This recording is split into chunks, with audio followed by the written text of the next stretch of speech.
দর্শক, রাশিয়ার president Putin এখন ভারত সফর করছেন। গতকালকে তিনি ভারতে এসেছেন। ভারতের প্রধানমন্ত্রী নরেন্দ্র মোদি তিনি নিজে বিমানবন্দরে গিয়ে পুতিনকে স্বাগত জানিয়েছেন এবং চীনে একবার গাড়ি বৈঠক করার পরে এবার ভারতে দ্বিতীয়বারের মতো গাড়ি বৈঠকের ব্যাপারও বেশ আলোচিত হয়েছে। একই গাড়িতে দুইজন চেপে কথা বলতে বলতে আলোচনা করতে করতে গন্তব্যের দিকে গিয়েছেন। সেই ছবি রীতিমতো চাঞ্চল্যের সৃষ্টি করেছে।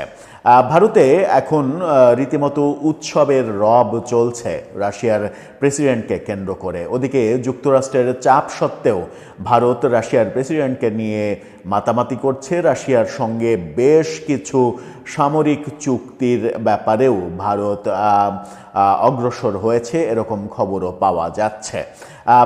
পুতিন যখন ভারতে অবস্থান করছেন এবং নিশ্চিত করেই দিল্লিতে যখন অবস্থান করছেন, তখন দিল্লিতে বাংলাদেশের সাবেক প্রধানমন্ত্রী শেখ হাসিনা অবস্থান করছেন। দিল্লিরই কোনো একটা জায়গায় তিনি রয়েছেন। সামাজিক যোগাযোগ মাধ্যমে আজকে একটি ভিডিও ছড়িয়ে পড়েছে। সেই ভিডিওতে দেখা যাচ্ছে রাশিয়ার প্রেসিডেন্ট পুতিন তিনি শেখ হাসিনার সঙ্গে দেখা করছেন। এই ভিডিও ছড়িয়ে দিয়ে দাবি করা হচ্ছে রাশিয়ার প্রেসিডেন্ট ভারতে এসেছেন মূলত শেখ হাসিনার সঙ্গে বৈঠক করতে, তার সঙ্গে কথা বলতে। এই ঘটনা এবং এই ভিডিওর আদৌ কোনো বাস্তবতা আছে কিনা, বাস্তবতা থাকলে কতটুকু, রাশিয়ার প্রেসিডেন্টের সঙ্গে শেখ হাসিনার আদৌ দেখা হলো কিনা, দেখা হলে কি কথা হলো, চলুন একটু ভিডিওর মাঝখানে ঢুকে বোঝার চেষ্টা করি এই ভিডিওটা কতটা অথেন্টিক, সত্য কিনা, আজকের কিংবা গতকালকের ভিডিও কিনা, নাকি এআই দিয়ে তৈরি করা, নাকি পুরনো ভিডিও, নাকি এর পেছনে অন্য কোনো রহস্য রয়েছে। থাকবেন পলিটিক্স টিভির নিয়মিত আয়োজনে।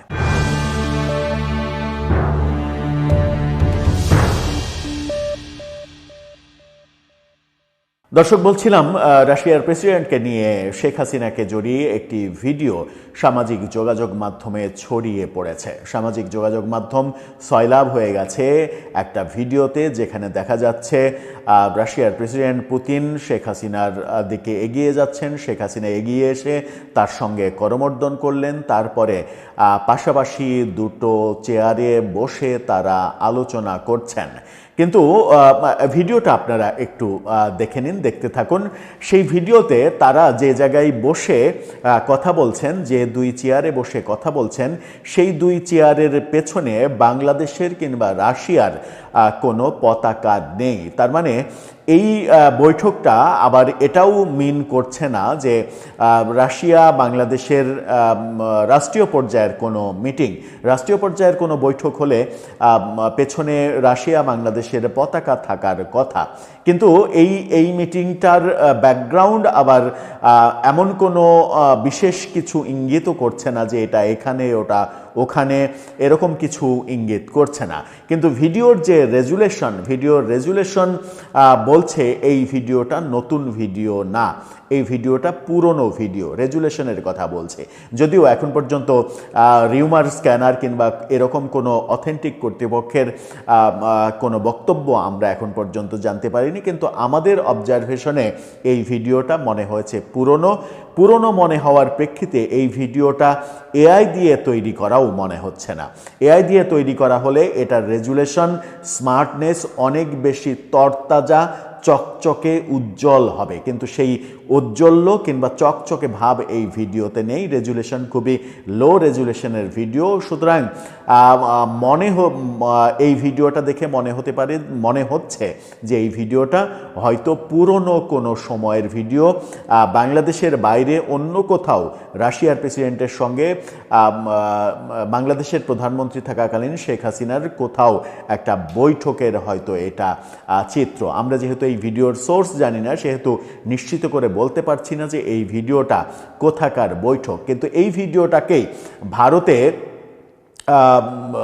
বাংলাদেশের সাবেক প্রধানমন্ত্রী শেখ হাসিনার সঙ্গে রাশিয়ার প্রেসিডেন্ট পুতিন এসে সাক্ষাৎ করেছেন। যে জায়গায় শেখ হাসিনা অবস্থান করছেন সেই জায়গায় পুতিনকে নিয়ে যাওয়া হয়েছে। সেখানে শেখ হাসিনার সঙ্গে পুতিন বৈঠক করেছেন এবং ভারত রাশিয়া মিলে বাংলাদেশের সাবেক প্রধানমন্ত্রী শেখ হাসিনাকে সহযোগিতা করছেন বাংলাদেশে ফেরানোর জন্য এবং বাংলাদেশে আবার পুনরায় রাজনীতি আগের মতো করে করতে পারবেন সেরকম অবস্থায় ফেরানোর জন্য। বাংলাদেশের আদালতে শেখ হাসিনার যে মৃত্যুদণ্ড কার্যকর করা মানে মৃত্যুদণ্ডের ঘোষণা দেওয়া হয়েছে, সেই মৃত্যুদণ্ড কার্যকর করার জন্য বাংলাদেশ সরকার যখন ভারত সরকারকে দুইবার আনুষ্ঠানিকভাবে চিঠি লিখল, মৌখিকভাবে একাধিকবার বলেছে এবং বারংবার বলেছে, দ্বিতীয়বার চিঠির ব্যাপারে ভারত বলেছে যে হ্যাঁ আমরা চিঠি পেয়েছি, সেগুলো পর্যবেক্ষণ করা হচ্ছে। এটুকুই ভারতের মন্তব্য আমরা শুনেছি, কিন্তু বিভিন্ন সূত্র নিশ্চিত করছে যে ভারত শেখ হাসিনাকে ফেরত দিতে চায় না। অন্ততপক্ষে এই সরকারের আমলে তো ভারত সরকার কোনো ধরনের কোনো নেগোসিয়েশনে যেতেই চায় না।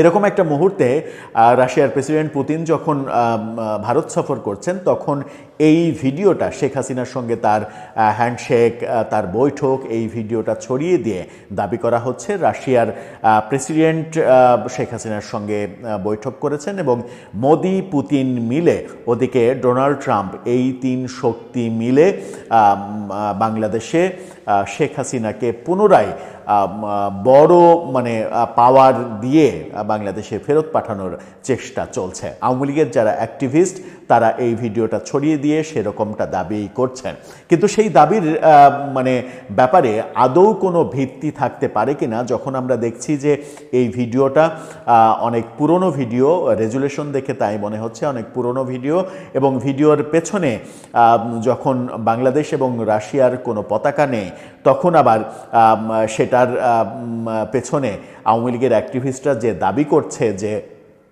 এটা এখনকার ভিডিও এবং এখনকার সাক্ষাৎ, সেটার পক্ষে একটু হয়তো তাদের একটা মানে অবস্থা তৈরি হয় যখন পেছনে কোনো পতাকা নেই। পতাকা থাকলে বলা যেত যে প্রধানমন্ত্রী যখন ছিলেন শেখ হাসিনা তখনকার ভিডিও এরা প্রচার করছে, কিন্তু যেহেতু পতাকা নেই সেই কারণেই এই ভিডিওটা তারা হয়তো সিলেক্ট করেছে। কিন্তু এখন প্রশ্ন হচ্ছে যে এই ভিডিওটা কবেকার ভিডিও? এটা বাংলাদেশের ভিডিও না, বিদেশে কোথাও দেখা তৃতীয় কোনো জায়গায় সাক্ষাতের একটা ভিডিও হতে পারে, যেখানে হয়তো কোনো একটা আন্তর্জাতিক মিটিংয়ের সাইড বেঞ্চে বৈঠক হতে পারে, সেই বৈঠকে হয়তো কোনো পতাকা ছিল না, এরকম হতে পারে। সেই পুরনো ভিডিও নিয়ে আওয়ামী লীগের অ্যাক্টিভিস্টরা দাবি করছেন রাশিয়ার প্রেসিডেন্টকে দিয়ে বাংলাদেশের সাবেক প্রধানমন্ত্রী শেখ হাসিনা বাংলাদেশে ফেরার চেষ্টা করছেন এবং তাকে ফেরানোর ব্যবস্থা হচ্ছে। এই ব্যাপারটা যে অথেন্টিক না সেটা মোটামুটি আমরা মানে ধরে নিতেই পারি, কিন্তু রাশিয়ার প্রেসিডেন্ট যখন ভারতে সফর করছেন তখন কি বাংলাদেশ ইস্যু এবং বাংলাদেশের সাবেক প্রধানমন্ত্রী শেখ হাসিনার ইস্যু নিয়ে আলোচনা হওয়ার কোনো কি সম্ভাবনা নেই? হয়তো রয়েছে। এই কারণেই যে ভারত যেহেতু শেখ হাসিনার পক্ষে অবস্থান নিয়েছে এবং শেখ হাসিনাকে নানাভাবে ব্যাকআপ করছে তারা, সেই কারণে ভারত যদি মনে করে যে এই ক্ষেত্রে রাশিয়ার সহায়তা কিংবা রাশিয়ার সাপোর্ট প্রয়োজন, বিশেষ করে বাংলাদেশ সরকারের উপরে চাপ দেয়া যে ইনক্লুসিভ নির্বাচন করতে হবে, আওয়ামী লীগকে রাজনীতি করতে দিতে হবে, এই ব্যাপারগুলো রাশিয়াকে দিয়ে চাপ দেওয়ানোর ব্যাপারটাও নরেন্দ্র মোদীর সরকার করতেই পারে। এটা অবিশ্বাস করার হয়তো কিছু নেই। এই কাজটুকু হয়তো নরেন্দ্র মোদীর সরকার করতে পারেন, কিন্তু যে ভিডিওটা প্রচার করা হচ্ছে সেই ভিডিওটা ভারতে শেখ হাসিনার সঙ্গে পুতিনের সাক্ষাতের ভিডিও হতে পারে না বলেই আমাদের ধারণা। দর্শক, আপনার কি ধারণা? কিংবা আপনার যদি এই ভিডিওটা আগে দেখা থাকে, কোনো অথেন্টিক সোর্স থাকে যে এই ভিডিওটা এই সময়ের ভিডিও, অমুক বছরের ভিডিও কিংবা অমুক মিটিংয়ের ভিডিও, যদি জানা থাকে তাহলে জানিয়ে লিখতে পারেন আমাদের কমেন্ট বক্স।